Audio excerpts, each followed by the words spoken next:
कौन था। तो दोस्तों इसका ऑप्शन नंबर आपको मैं चारों ऑप्शन बताऊंगा, उसमें से आपको एक चॉइस करना है। उसके बाद आप मेरा आंसर देखिएगा और अपना मिलाइएगा कैसा आंसर सही होता है या नहीं। तो इसका आंसर है दोस्तों, एक बार मैं क्वेश्चन फिर से बोल देता हूँ, न्येतवादी का कट्टर समर्थन कौन था।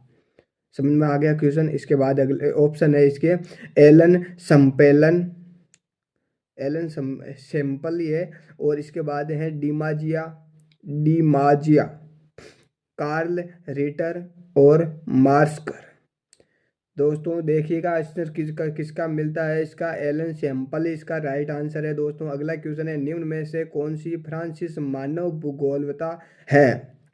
निम्न में से कौन सी मानव भूगोलिता है। दोस्तों इसका निम्न में से यानी अभी मैं जो चारों ऑप्शन बताऊंगा उनमें से ही है जो मानव भूगोलियता है। तो देख ऑप्शन नंबर देता हूँ। एक तो है सैंपल, फिर से वही है। एक है विडाल डिला ब्लांस। और अगला क्वेश्चन है सविंदर सिंह। ये शायद रविंद्र सिंह भी हो सकता है, लेकिन किताब में सविंदर सिंह है तो सविंदर सिंह है दोस्तों।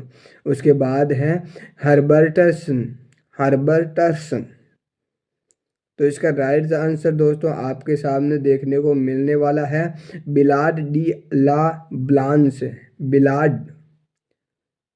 विडाल डी ला ब्लांस, ला अलग है, डी अलग है, ब्लांस अलग है और विडाल अलग है। विडाल डी ला ब्लांस, ठीक है। अगला क्वेश्चन है, बीन ब्रूस के अनुसार भूगोल का केंद्रीय बिंदु क्या है। यानी कि जो जीन ब्रूस है जो एक बड़े साइंटिस्ट हुए करते थे भूगोल के, उनके अनुसार भूगोल का केंद्रीय बिंदु क्या है। तो दोस्तों इसका मैं आपको ऑप्शन दे देता हूँ। एक तो है स्थान, दूसरा है समय, तीसरा है चट्टाने और चौथा है कीमत। तो इसका दोस्तों राइट आंसर आपको क्या लगता है। मुझे पता है आपको ये क्वेश्चन आता होगा। इसका राइट आंसर स्थान ही है दोस्तों। आपने बिल्कुल सही सोचा, मुझे पता है आप स्थान ही सोचेंगे। अगला क्वेश्चन है,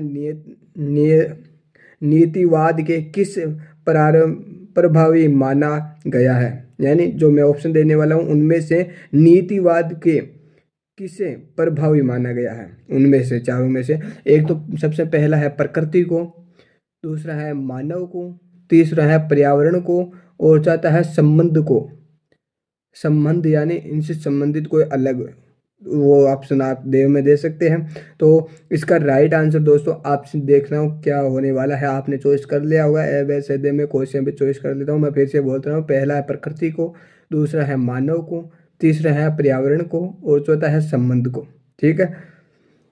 तो इसका राइट आंसर आपके यही होने वाला है, प्रकृति को।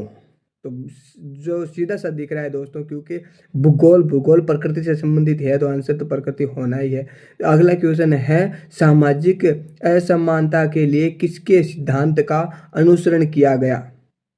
यानी कि सामाजिक असमानता के लिए किसके सिद्धांत का, यानी कौन सा वैज्ञानिक है जिसके सिद्धांत का अनुसरण किया गया सामाजिक असमानता के लिए।